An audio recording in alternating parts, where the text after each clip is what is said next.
Well, Addison hits the homer, and all of a sudden that will put a different thought in a pitcher's head. I mean, he's been going so well, and then all of a sudden the ball goes far, and then you think differently.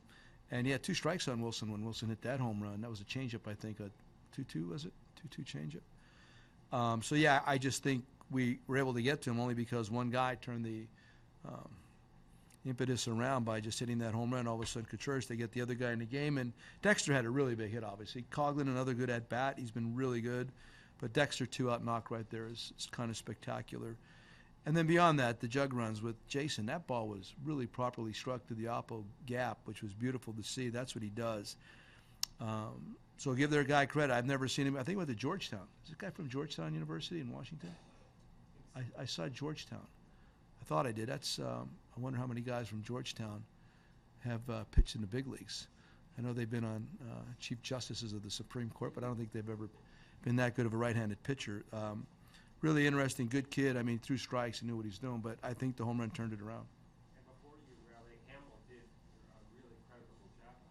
He kept getting better. I thought, typically with him, if he gets in a groove, if you get him by a certain point, he's all of a sudden, if you remember that last inning, the fastball was located probably the best that it was the entire game. He had a good breaking ball, he had a good slider, he had a good curveball. He had all that going on. We just couldn't get him any runs. But yeah, he was started the 7th with 87 pitches, I think, and ended up in the mid-90s or almost 100, a little over 100, right? Because of the one guy got on. So I just thought he kept getting better, and I liked it. Matchup-wise, coming out of the bullpen, it wasn't I didn't know what they were going to do pinch hitting-wise, so I just thought he was getting better, so I wanted to stick with him. And that was his 15th. That's pretty solid. I know you said before the game that it's not an audition or anything like that, but for him to be able to kind of turn it around from what he had done the last 5 starts out there or so, how important is that for his confidence? It's all about the whole world revolves around confidence. Absolutely, he's definitely feels better about himself. He made some good pitches when he had to. Yeah, I mean, absolutely, he's definitely got to walk out of here tonight feeling a lot better about himself. But one thing about the hammer, even if he has a bad day, he doesn't suffer a whole lot. He was able to file it and move on. He's shown me that. I've known him for a while. Got to give him credit. He's a really good athlete. I mean, this guy could hit a golf ball. He could throw a football. He could hit a baseball. He almost, the hanging curveball. He almost took that one out today.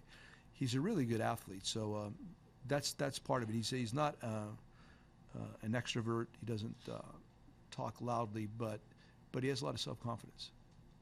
You mentioned that it's his 15th wins. That's 15-game winners on the staff now. A couple of weeks to go. Sounds like the Baltimore Orioles with Wally Bunker and all those dudes. It hasn't happened with the Cubs since 1935. Really? There's a lot that goes into pitcher wins, but what does that say about the staff? Obviously, they're good, number one. Number two, I think a big part of it is beyond that, I think their preparation is outstanding. I think our defense really lends to that, too. I think when you look at any good pitching staff, if you have that many, you got to probably look at all the other things that are going on.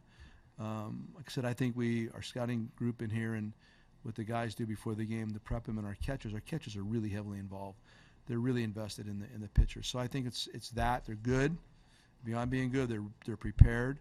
And beyond that, I mean, when you're able to turn balls in play into outs as often as we can, we do really well at the routine, but we're very good at the spectacular too. So I think they all blend together.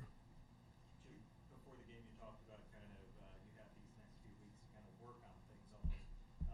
Getting results from guys that may not have been at their peak of late, guys like Zobrist who looked good today. Yep. Contreras, Hayward. I mean, all those things are a big deal in these 5 few weeks, right? Absolutely, and that's why I wanted to talk to them today, just to really have our kind of like more of a micro focus now for 2 weeks. Don't worry about what's gone on. I know some of you have some numbers you're chasing. I get that, but right now it's only about winning. That's it. I mean, we're just trying to get this whole thing functioning properly so that when we get to the postseason, we're able to do the things that we want to do. At least we're prepared to do the things we want to do, and so again, self-awareness. I want them to be self-aware in moments. So these 2 weeks really utilize this time. I'm not accusing them of not being that way before. I'm just saying for right now, really understand what that means situationally in the moment. If you've had a bad swing, if you chase a slider, step out of the box so you don't chase the next slider, things like that. If you make a bad play on defense, throw it in the trash can. Come on, let's keep moving it forward. I didn't talk to the pitchers. I just talked to the position players, primarily about, like I said, stuff that we can work on now that's going to benefit us later, because we do. It's just an unusual situation to be in. But you saw it tonight. Our guys had a hard time early. We came to play. We wanted to win that game, and we did.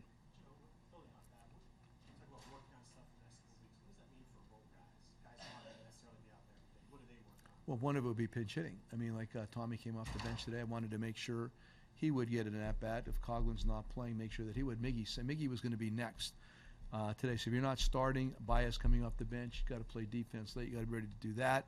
The other guys, I'm still going to try to get them out there. These guys aren't going to just wire to wire at the guys that started today. I'll look for opportunities to get Albert in there, and Cesar Soler's coming back. He's got to have some at-bats too, as an example.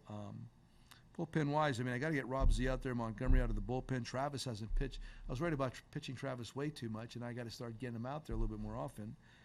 Grimm's got to come back. Strope's got to get involvement. Again, just think spring training.